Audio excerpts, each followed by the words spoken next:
Hello दोस्तों, नमस्कार दोस्तों। आज का ब्लॉग एक ऐसे महान पुरुष के परिचय के साथ है जिन्होंने महिलाओं और दलितों को समानता का अधिकार दिलाने के लिए अपना सारा जीवन निछावर कर दिया।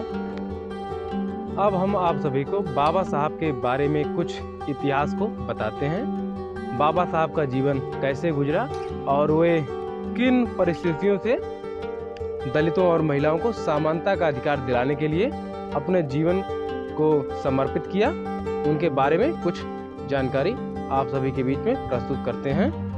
जैसा कि आप सभी जानते हैं, डॉक्टर भीमराव अंबेडकर की जयंती 14 अप्रैल को मनाई जाती है। डॉक्टर भीमराव अंबेडकर का जन्म 14 अप्रैल सन 1991 में माहू, मध्य प्रदेश में हुआ था। भीमराव अंबेडकर अपने माता पिता की 14वीं और अंतिम संतान थे। बाबा साहब अंबेडकर के पिता रामजी मालोजी सकपाल थे।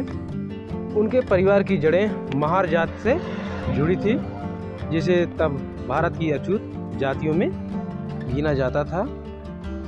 बाबा साहब के एक पुत्र यशवंत अंबेडकर थे।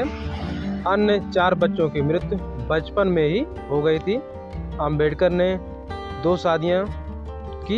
उनकी पहली पत्नी रमाबाई अंबेडकर तथा दूसरी पत्नी सविता अंबेडकर थी। डॉक्टर भीमराव अंबेडकर के पास 32 डिग्रियां थी और उन्हें 9 भाषाओं का ज्ञान था। भीमराव अंबेडकर की शिक्षा दपाली और सतारा में उनकी स्कूली शिक्षा हुई।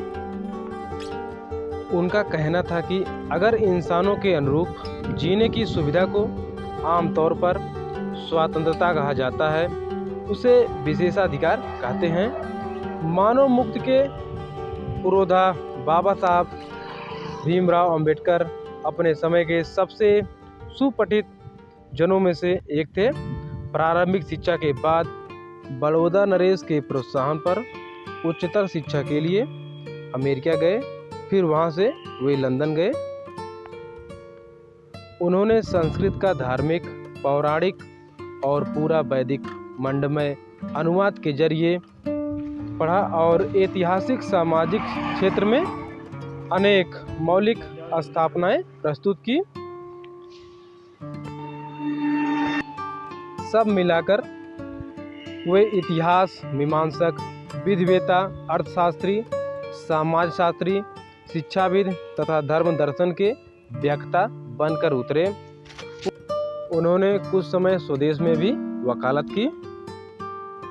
समाज और राजनीति में बेहद सक्रिय भूमिका निभाते हुए उन्होंने अछूतों, स्त्रियों और मजदूरों को मानवीय अधिकार व सम्मान दिलाने के लिए अथक संघर्ष किया।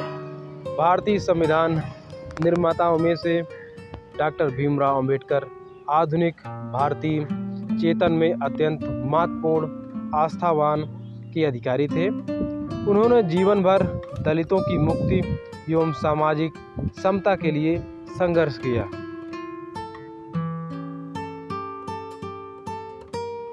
दलितों की मुक्ति उनके जीवन का लक्ष्य था। अगर हम बात करें महिलाओं के शिक्षा का अधिकार का, तो 1834 में उन्होंने भारत में एक समतावादी शिक्षा नीति लागू कर दी। तभी से सभी भारतीयों को शिक्षा ग्रहण करने का अधिकार मिला। लॉर्ड मैकाले ने ईस्ट इंडिया कंपनी की तरफ से कई स्कूल खुलवाए। उन सभी स्कूलों में जिनमें लड़कियां समेत शूद्रों को भी शिक्षित किया जाता था। और बाबा साहब को महिलाओं और दलितों का मसीहा भी कहा जाता है। शूद्रों में निम्न गरीब जातियों को शामिल करके उन्हें अछूत कहा जाने लगा।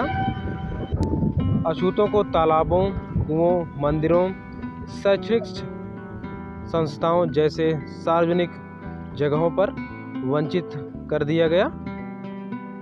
इन सब जगह अधिकार दिलाने के लिए, समानता का अधिकार दिलाने के लिए बाबा साहब ने बहुत मेहनत और अपना अहम योगदान दिया। और बाबा साहब ने महिलाओं को समानता का अधिकार दिलाने के लिए पूरी हिंदू व्यवस्था और समाज से लंबी लड़ाई लड़ी। उन्होंने हमेशा ही महिलाओं को समानता, शिक्षा, सम्मान, अधिकार और अपनी सामर्थ्यता को समझने पर जोर दिया।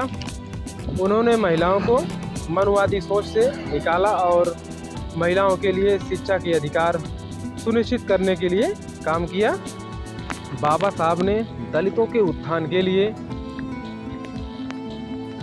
वर्ष 1932 में महात्मा गांधी के साथ पूना पैक्ट पर हस्ताक्षर किए, जिससे दलितों के लिए सीटें आरक्षण का प्रावधान किया गया। समाज में क्रांति लाने के लिए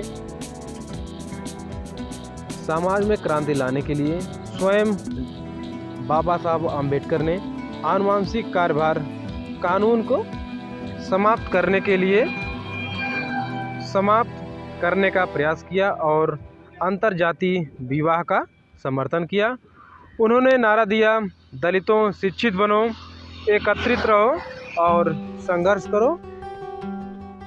बाबा साहब का जन्म उस समय हुआ जब पूरे भारत में चारों तरफ से जातिवाद, छुआछूत बहुत ही अधिक था। मानवता को शर्मसार कर देने वाली परिस्थितियों के बीच दलितों, पिछड़ों और महिलाओं के मुक्तिदाता और मसीहा बनकर बाबा साहब अवतरित हुए।